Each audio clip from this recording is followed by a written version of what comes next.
O ngayon, piliin mo ako. Saan gusto kong pumunta? Sa impyerno. Bakit?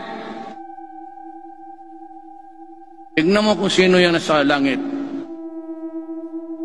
Yung mga madre na may kasalanan, wala na yun kasi ginamit ng pare.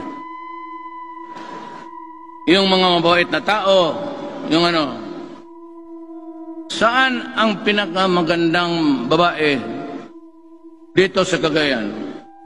Sa langit? Saan yung magandang dyan sa mga bar, sa karaoke? Yung magandang katawan, magandang mukha. Nasaan kaya sila? Nasa impyerno. Anong gawain mo sa langit? Akbayan mo sila? Amoy-amoyin mo? Utang inang San Pedro na yan.